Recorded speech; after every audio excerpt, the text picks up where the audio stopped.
Hi guys. Mama Bingo. Siyempre. Pwede ka bang kumanta ng ano? Gamitin mo yung mic. Aling mic? Yan, gamitin mo yung mic. Ito? Kanta ka na. Only Hindi, yung Dancing Queen. Gaya mo si Claire. Ha? Tayo ka. Alin? Yung Dancing Queen? Eh, lampas na. Diba? You are my dancing queen, young and clean, only 17. Oh yeah. Ganyan si ano. You can dance, you can jive, having the time of your life. Ooh, see that girl, watch that scene, being the dancing queen. Claire Castro. Videoke contest! Videoke contest! Oh. Kayo dyan ha. Kanta kayo ng Dancing Queen. Video nyo o live sa mga Facebook nyo. Ha? Dancing Queen. Only 17. You can dance. You can jive. Having the time of your life. Asa ka ba ngayon? Ha? Asa ka ngayon? Andito kami sa Senate. Naghihintay kami ng session na ang agenda ay whether or not the Senate will proceed with the trial of the impeachment against VP Sara Duterte or dismiss the complaint for lack of jurisdiction pursuant to the Supreme Court decision in Sara Duterte versus House of Representatives. Of course, ng motion for recall ng speaker ninyo at hindi ko alam kung ano po ang expectation nila kasi unanimous naman yung boto ng Supreme Court. Kaya hindi naman nila madiktahan ng Senate. 'Di ba? Sabi nga ni Senate President Chis Escudero sabay taas ng kilay, tila ang Kamara de Representante ay nasanay.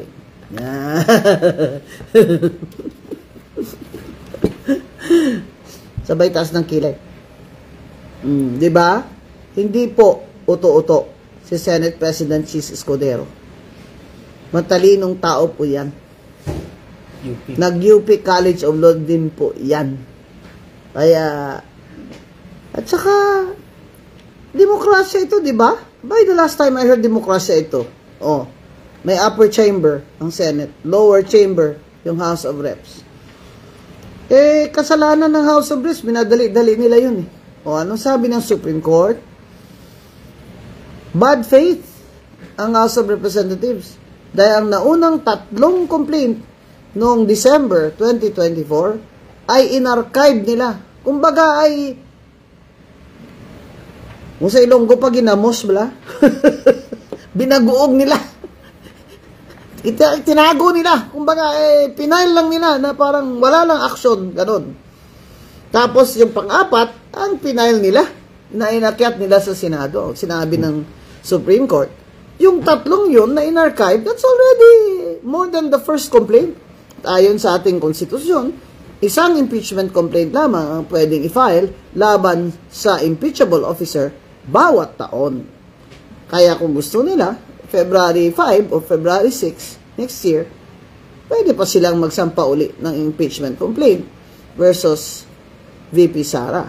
Eh, syempre, nagmamadali po si Speaker dahil, syempre, gusto niyang tumakbong presidente. Di ba? Sa 2028. Kaya lahat ng mga inaugurasyon, ng mga tulay dyan, mga CR, mga basketball court, lahat na yan, papatulan niya ni Romualdez. Sama siya kay BBM. Lahat na yan, pati drainage, pati ano. Oh. Paano yung flood control pala? Flood control. Nasaan na pala ang flood control? Saan po kayo tatayo dyan at magpapicture sa flood control? Eh, invisible naman yung mga flood control. Yan. Para manalo si Romualdez, kailangan ma-impeach niya si Sara Duterte. Diba? Kasi yan naman ang ginagawa niya eh. Di ba sa district niya, wala nga siyang kalaban. Pina-DQ niya. Eh, kayang-kaya naman niya yun. Ba't pa niya pina-DQ? Mario. Ano masabi mo, buong pamilya niya nakaupo ngayon? Ay, nako. Sus mio. Ako ha, nung sinabi ng Supreme Court na hindi ako makaupo, iba na lang ang uupo. May respeto. Dahil grave abuse of discretion din ang COMELEC dahil ako'y dating commissioner. Ay, taos, pikit mata, reflection, taos puso ko pong tinanggap yun with humility na ito po ay isang test of humility sa akin. At naglagay po kami kay Dr. Camille Ilagan bilang bago pong nominee. Anong ginawa ni Speaker Romades? Nakaupo na dun sa last day of the session. Nakaupo na po doon. Alam na alam niya na nandun si Dr. Camille Ilagan, ang aming nominee. Kaya representative na kasi na-proclaim na ng COMELEC tsaka nag-oath na sa isang RTC judge. Hindi talaga niya pina-oath. Yan ang sinasabi, yung rules dyan ng House of Reps ay hindi po yan discretionary. Hindi po pwedeng ang speaker ang nag-decide kung kailan niya po yan ipa-follow at kailan niya hindi. Yan ang sinasabi. Kaya sabi ng Supreme Court, mali kayo. Nung may complaint dyan sa impeachment, you did not give a copy to Vice President Sara and you did not give her an opportunity to be heard. Sabi nila, bakit kami magbibigay sa kanya ng opportunity to be heard Amin-amin lang to Amin-amin lang itong procedure namin Amin-amin. Kung kailan lang gusto ng speaker gawin niya. In our case, P3PWD, ayaw niya kami paupuin dahil kontra Marcos ako at kontra Romualdez. Hindi niya pina-out ang aming representative. Anong sabi ng Supreme Court? Sabi ng Supreme Court, ang Bill of Rights, o kaya right to due process, ay nandyan po yan. Yan ay katungkulan ng House of Representatives at yan ay karapatan ng nasakdal na Vice President Sara Duterte. Hindi po yan nawawala ang right to due process sa impeachment. Bongga pala itong si Speaker at ang House Congressman dyan Ibig nila sabihin, pag impeachment, sila lang ang Diyos. Sabi nila, hindi na dapat nakikialam ang Supreme Court sa amin. Kasi rules namin ito pambira naman kayo Nandyan nga sa rules nyo, sabi ni Attorney Francisco, yung anak ng yung mismong Francisco versus House of Representatives, the landmark case. Nandyan mismo sa rules ng House of Reps na nakalagay the rules of court shall be suppletory in character. Dyan. Ay, hello, ang dami nyo kayong abogado dyan. Hello, nasaan napunta yung mga ba nag-bar exam kayo lahat? Mga abogado dyan, mga congressman. Hello, nasaan ang Bill of Rights? Wala. Dyan sa House of Representatives, wala ng Bill of Rights. Ganun ba yun? Ano nang bill ang meron dyan? Bill? Yung impeachment ni BBM ano nangyari? Anong impeachment ni BBM? Ano palang nangyari doon, Yung best friend ko nag-file. Si Cardema ba yun? Nag-file? Ano nangyari doon? Hindi ba dapat deliver din yun sa committee at sabihin ng Justice Committee kung sufficient in form and substance? Ano yun nangyari doon? Archive din? Saan? Sabi nga ni Attorney Francisco ng Francisco versus House of Representatives, wala pong katagang archived sa Constitution, sa impeachment. Hindi po yan pwedeng i-archive. Wala pong discretion o leeway ang speaker o ang mga committee dyan na mag-archive ng complaint sa impeachment. Ang nakalagay po dyan, within 10 session days ay dapat po nilang aksyonan yan. Hindi naman nila ginawa yun sa impeachment complaint ni VP Sara. Tapos sasabihin nila, hindi dapat nakikialam ang Supreme Court. Check and balance ito. Bakit ganyan? Equal naman kami ng branch. Yun na nga Hello. That's the point. Na-check and balance nga kayo. Kaya ayaw nyo.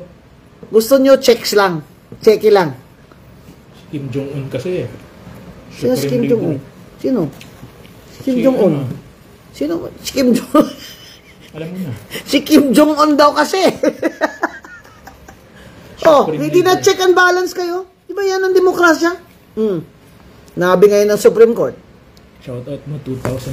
Asa na? Ay, nahulog. Pasensya na kayo at sumobra ng kape dito eh. Sumobra ang kape. Shoutout mo, 2,400 Saan? nanonood. Ay, 2,400 ang nanonood. Oy! Art Amante, Olarte Sebastian. Ayan, House of Romualdez, pambira ka naman, Relay, House of Romualdez. Bioli, Matt Napoleon. Oy! Kumusta na daw si Senator Marcoleta? Mamaya po makikita nyo si Senator Marcoleta in action. In action. Dito po sa Senado. Watching from Hong Kong, Vang Roberts. Wow, watching from Davao. Ay, grabe. Pa-shout out. Watching from San Jose. Hi, hi. Ribbon Committee. Blue Ribbon Committee kay Senator Marcoleta. Yan po ang iimbestiga ng mga graft and corruption ng mga nasa gobyerno. Yan po ang Accountability Committee on Accountability. Yan po. Abangan po ninyo ang action dyan ni Senator Marcoleta. Kasi napaka-serious po niya sa anti-graft at yan po talaga ang magiging busy-busy na committee ni Senator Marcoleta dito sa Senado. Ngayon, balik tayo dun sa impeachment. Ako gigil na gigil dyan eh. Yung sinasabi nila na ano daw, bakit daw ganun? Binaligtad na daw ng Supreme Court ang Francisco versus House of Representatives na siyang landmark case. Si Attorney Francisco na nga nagsabi sa interview niya kay Ses Drilon na hindi po binaligtad ng Supreme Court. Ang Supreme Court po dito sa Duterte ay ayon din sa kanilang ruling sa Francisco versus House of Reps. And what is that? That the House of Representatives should have good faith. Yun, good faith. In this case, wala silang good faith. Dahil, biro mo nga naman, 3 na unang complaint in archive.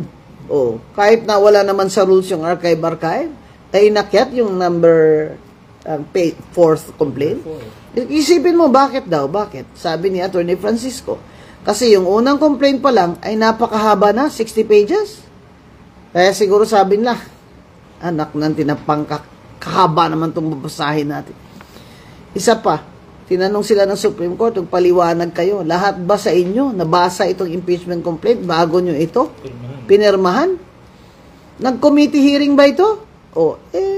Hindi sinagot. Ayaw ni Romualdez sumagot. Kasi sabi ni Romualdez, bakit ako sasagot? Bakit kami sasagot? Kami yung pinakamataas na sila na daw ang pinakamataas sa usaping impeachment. Wala daw dapat makialam na Supreme Court. Hello! Nasan pala yung Francisco versus House of Representatives na lagi nyo naman kinukot-quote? Saan pala galing yun? Sa buwan? Siya daw ang Supreme Leader eh. Sinong Supreme Leader?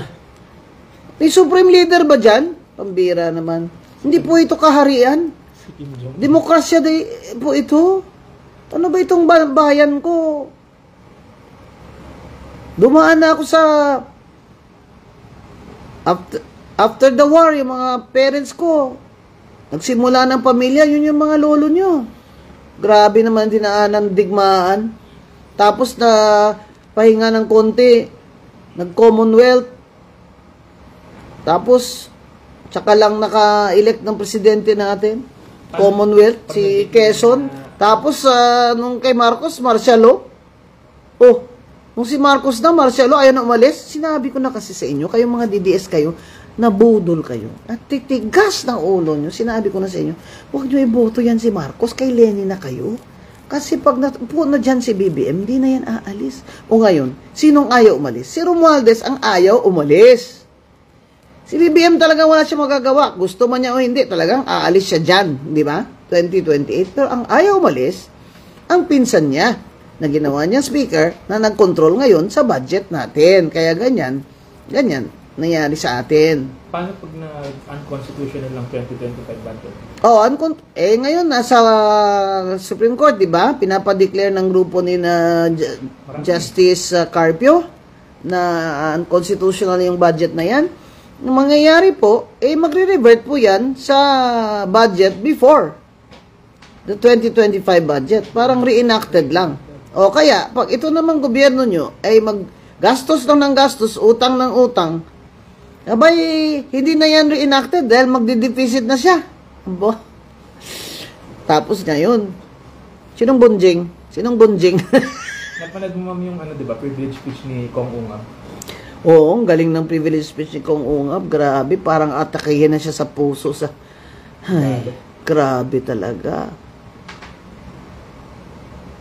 O, isa ka pa sa nabudol. Ako daw, Zanzoe Sniper. Ako, adik? Hindi, ikaw ang adik. Ang boss mo, adik. Ako, adik?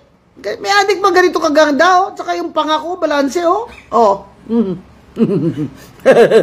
Malaki na lipstick ko. Adik ba yung mga ganito? Oh. Tayo mo daw, Senator Bongo. Ang boss mo, adik. Kaya, ang lakas loob mo dito sulat-sulat dyan na adik ako, ha? Kasi adik ka.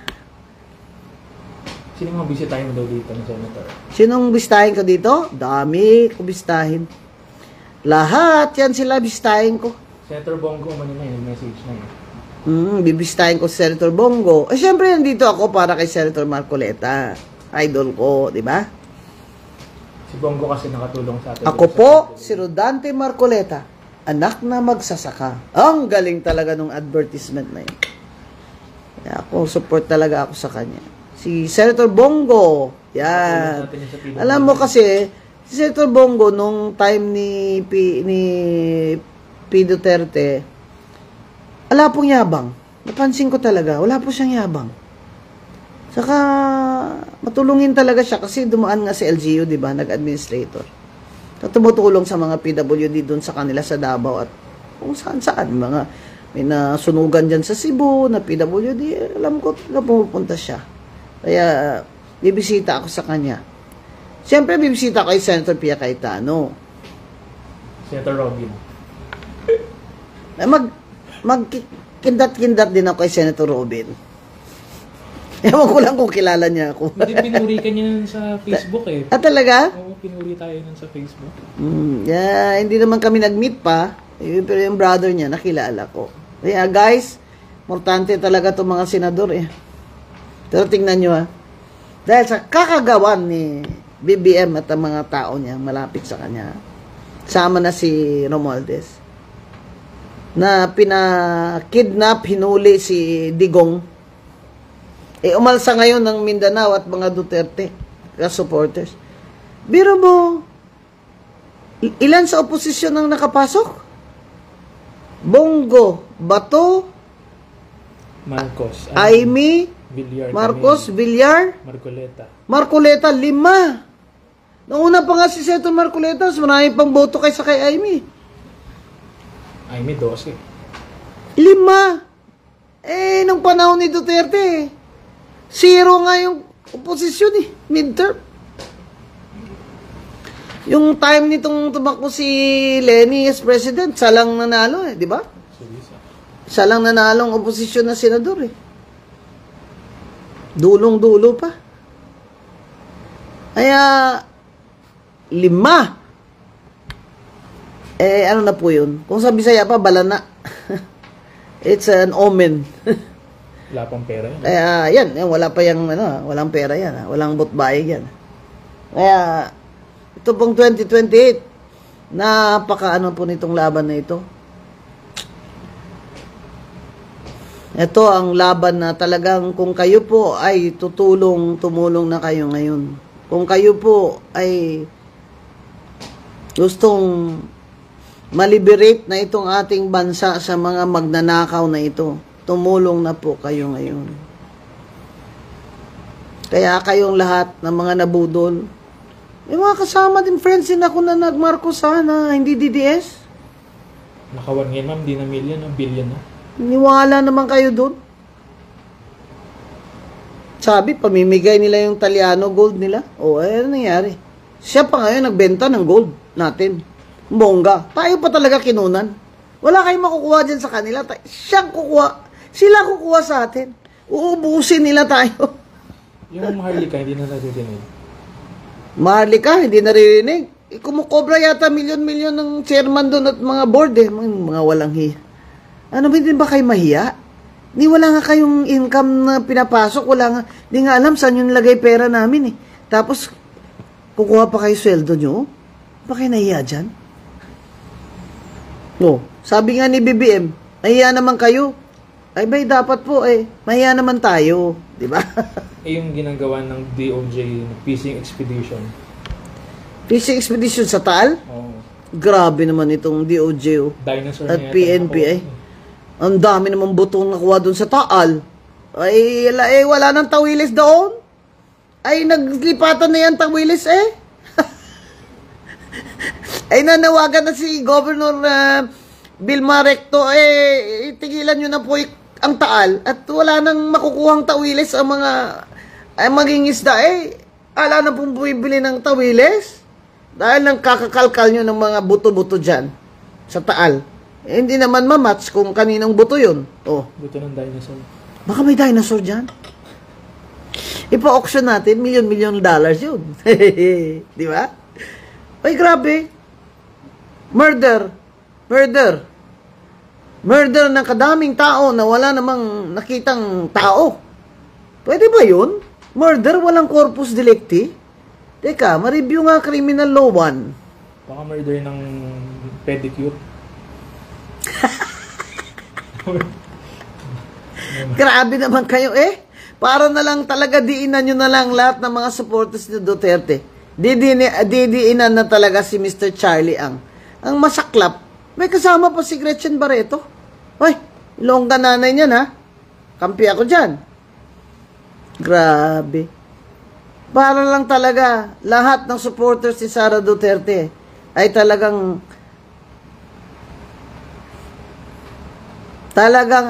kung sa Ilonggo pahalitan nila halitan. Talaga naman. Nasa naman ang hustisya dyan? Papailan nyo ng murder.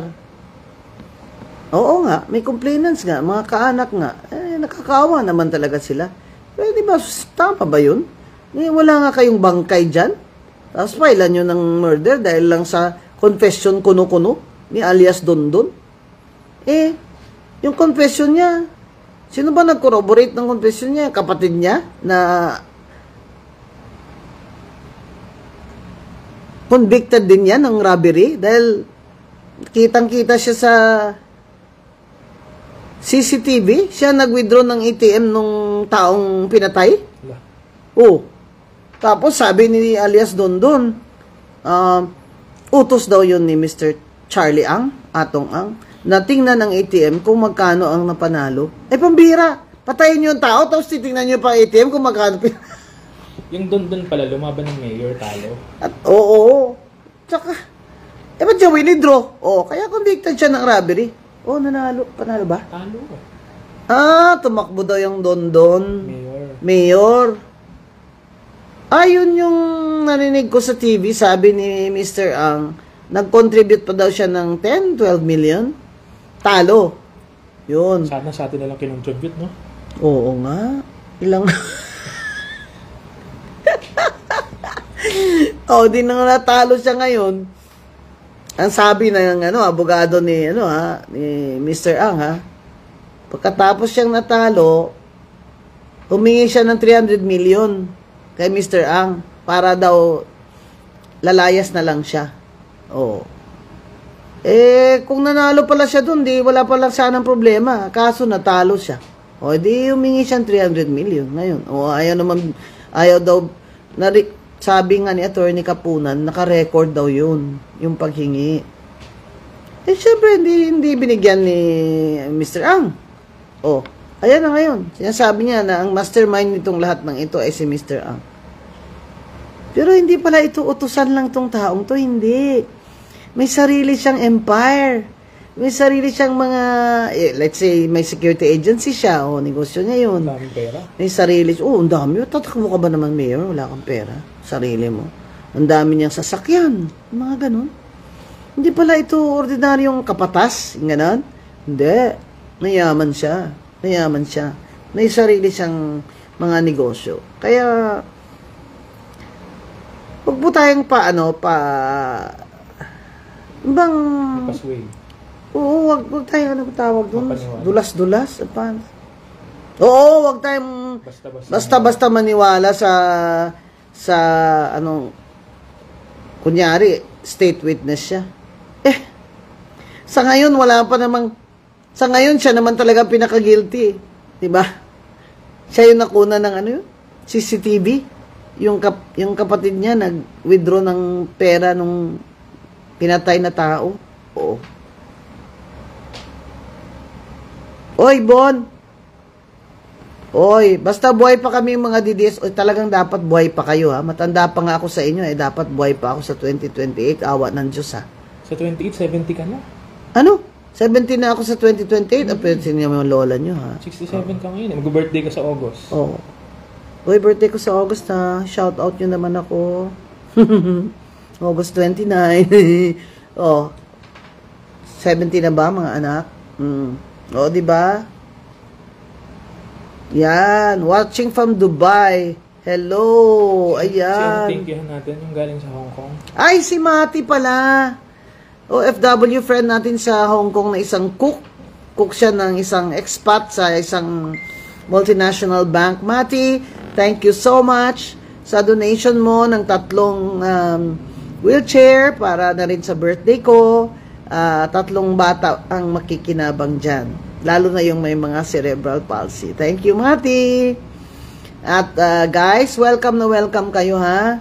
Na pag may gusto kayong bigyan ng wheelchair o pwede po namin idiretso sa inyo, kayo na po magbigay. Kaya gusto nyong magbigay ng pang-therapy. Ang pang-therapy po ay 700 plus pamasahe, siguro 1,000. Kayo na rin magbigay sa kanila diretso. Sabihan nyo lang po kami, magfa-facilitate, pero hindi po kami tumatanggap ng cash donations. Tumatanggap lang po kami ng mga ganyan, mga wheelchair, mga baston, mga talking watch, ganyan. Wow, watching from Melbourne. Di pa ako nakapunta dyan. Pero may pamangkin ako dyan sa Sydney. Ganda naman ng Sydney. Calgary, ang lamig dyan, ayoko dyan. Aida, ikaw na lang dyan.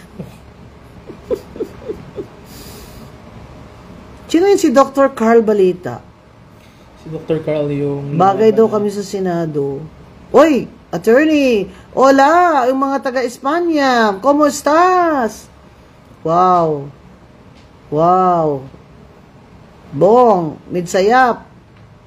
Glenda, hello from Japan! Si Ellen, na-meet ko rin from Japan. Ellen! Kailan ang next ikot mo? May schedule ka na ba? Wala pa. Kasi nga, birthday ko eh. Hindi, yung mga out of town lang para alam nila. Galing lang ako ng Negros. Out of town? Baka Davao sa September. Mag-a-announce ako ng meet and greet. Ha? Kahit sa mall lang, magkita lang tayo. Yan. Thank you, Teresa. Sa Taiwan? Oo, kung meron tayong dyan, malaking grupo, punta ako dyan. Hi, Hermie. Happy birthday to your mother. Wow, Rose Muller. From Switzerland. Hindi pa ako nakapunta dyan.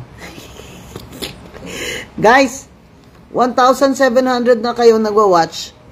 Finish na muna ako kasi baka yung senador natin nandyan na si Senator Marcoleta, ha? Check muna natin. Until our next live, I love you all from Mama Bing.